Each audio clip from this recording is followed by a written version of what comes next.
Africa Live Africa Plus, c'est Iteka Dondiela. Bienvenue dans votre émission 4S qui se divise en 4 secteurs essentiels qui sont la santé, le succès, la société et la solidarité.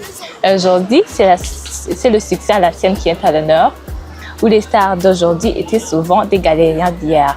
Mais tout d'abord, je vais vous raconter une histoire de Kevin, mais pas Kevin Artin, mais Kevin en gars du quartier qui a aussi transformé sa honte nationale en succès international.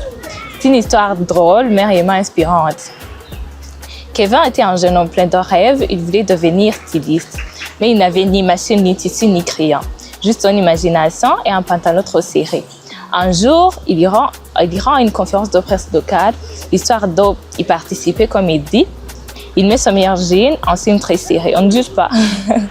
Pendant l'événement, il se baisse pour ramasser sa carte de visite tombée par terre et là, craque. Le pantalon se décide en plein milieu, devant tout le monde. Silence dans la salle. Tout le monde le regarde. Kevin veut disparaître, mais au lieu de fuir, il lève et dit « Voilà exactement pourquoi je vais devenir styliste, pour que plus personne ne vive ce genre d'humiliation textile. » Tout le monde éclate de rire. Dans la salle, un designer très connu est touché par son audace. Il l'invite à un stage. 3 ans plus tard, Kevin lance sa propre marque nommée Crack, c'est-à-dire son pantalon déchiré. Le bruit de son pantalon déchiré. Une marque de vêtements urbains fait bouger sans jamais craquer. Aujourd'hui, ces jeans sont vendus à Paris, Nairobi et même à Bujumbura. La leçon à tirer de cette histoire, c'est qu'une honte peut ouvrir des portes ou même te déchirer un pantalon. Premièrement, un échec peut être la porte vers le succès. Kevin aurait pu fuir, mais il a utilisé l'accident comme une cause pour parler de son rêve. Parfois, ces moments les plus gênants relèvent nos plus grandes forces.